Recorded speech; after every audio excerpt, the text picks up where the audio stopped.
नमस्ते। नमस्ते मेरे प्यारे देशवासियों। आज पूरे विश्व में कोरोना वैश्विक महामारी की जो स्थिति है,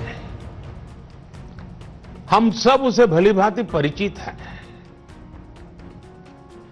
अन्य देशों के मुकाबले भारत ने कैसे अपने यहां संक्रमण को रोकने के प्रयास किए,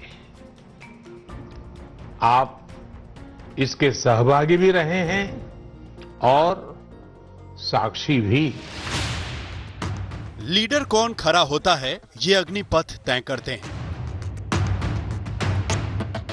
नरेंद्र मोदी को भारत का नेतृत्व करते हुए तकरीबन 6 साल हो रहे हैं और इसी बीच अब जब कई पीढ़ियों की सबसे बड़ी चुनौती दुनिया के सिर माथे पर आई, तो दुनिया की जानी मानी सर्वे एजेंसी गैलप कह रही है कि 91% भारतीय सरकार पर भरोसा कर रहे हैं। कोविड-19 के संकट काल में अपनी अपनी जनता के भरोसे की दुनिया में सबसे बड़ी रेटिंग मोदी सरकार की है। आज रात 12 बजे से पूरे देश में, ध्यान से सुनिए,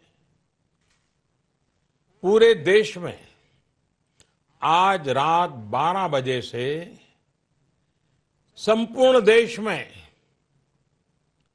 संपूर्ण लॉकडाउन होने जा रहा है। अमेरिका, रूस, इटली, जापान, जर्मनी समेत 28 देशों में कोरोना के संकट काल में सरकारों के कामकाज का प्रदर्शन सर्वे के जरिए जानने की कोशिश की गई।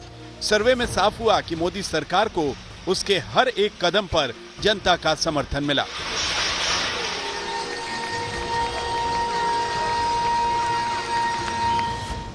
मार्च के पहले हफ्ते में नरेंद्र मोदी ने होली मिलन से दूर रहने का ऐलान कर सबको चौंकाया था। इसके बाद 19 मार्च को देश को उनके संबोधन में 22 मार्च के जनता कर्फ्यू का ऐलान हुआ और ये एक तरह से लंबे लॉकडाउन का ट्रायल था।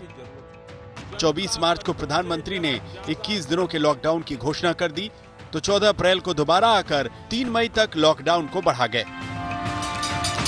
ये सब कुछ इतना सहज हुआ कि सिर पर खड़ी आफत और लाखों लोगों पर आए बड़े संकट के बावजूद भारत जैसी बड़ी आबादी वाला देश हर एक परिस्थिति में मानो ढलता गया।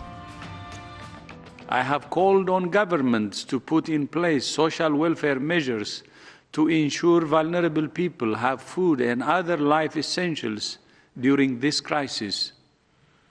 In India, for example, Prime Minister Modi has announced a $24 billion package, including free food rations for 800 million disadvantaged people. Lockdown में भारत में समस्याएं नहीं हुई ऐसा नहीं, मजदूरों के पलायन की समस्या तो सबसे बड़ी चुनौती बनकर आई। बावजूद इसके गैलप का सर्वे कहता है 79% लोगों ने लॉकडाउन बढ़ाने पर सहमति जताई। भारत उन देशों में भी शामिल है जहां 90% से अधिक लोगों ने इस बात से असहमति जताई कि मौजूदा संकट में लोकतंत्र प्रभावी नहीं है। प्रधानमंत्री मोदी ने लॉकडाउन के दौरान देश की रणनीति तय करने के लिए मुख्यमंत्रियों से 3 बार वीडियो कॉन्फ्रेंसिंग की। 27 अप्रैल को एक बार फिर वो मुख्यमंत्रियों के साथ चर्चा करेंगे। किसी कार्यक्रम में रूबरू मिलते थे, आमने सामने। प्रधानमंत्री मोदी ने अलग अलग क्षेत्र के लोगों से भी वीडियो कॉन्फ्रेंसिंग के जरिए सीधा संवाद किया। इस दौरान मोदी की सरकार ने कैबिनेट समेत जरूरी बैठकें भी की, तो सोशल डिस्टेंसिंग का ख्याल रखा। मास्क पहनने पर जागरूकता फैलाने मोदी खुद सामने आए। फेस कवर जरूर पहने, और मैं ये भी बताता हूं कि ये कोई जरूरी नहीं है कि जो डॉक्टरों के लिए निर्धारित हैं, जो नर्सिस के लिए निर्धारित हैं, जो पैरामेडिकल स्टाफ के लिए आवश्यक हैं, वैसे मास्क पहनना ही जरूरी है, ऐसा नहीं है। हर घर में किसी भी साधारण कपड़े से हम तैयार करें और फेस कवर रख सकते हैं, और मैं तो मानता हूं ये लगभग हमें आदत बनानी ही पड़ेगी इससे बचने के लिए। प्रधानमंत्री नरेंद्र मोदी इस संकट के समय में सार्क देशों का कोविड-19 फंड बनाने से लेकर G20 देशों की वीडियो बैठक करने में अगुवा रहे। जैसा अभी बताया गया, इसीलिए नरेंद्र मोदी की पॉपुलैरिटी के ग्राफ के साथ अमित शाह ने 23 अप्रैल को ट्वीट करते हुए कहा था, सच्चाई खुद सबूत दे रही है। पूरी दुनिया प्रधानमंत्री की तारीफ कर रही है। जिस तरह वो कोविड-19 महामारी से निपट रहे हैं, भारतीयों और दुनिया भर की मदद कर रहे हैं। हर भारतीय सुरक्षित महसूस कर रहा है और उनके नेतृत्व पर भरोसा करता है।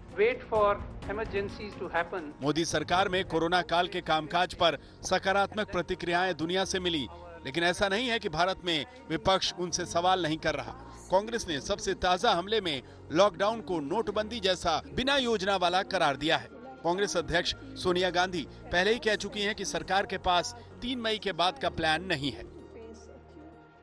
The central government does not appear to have a clear idea on how the situation will be managed after May the 3rd. ग्राम पंचायत के अलग-अलग कोरोना का संकट अभी खत्म नहीं हुआ, इसीलिए सरकारों के कामकाज पर अंतिम राय भी अभी नहीं बनी है।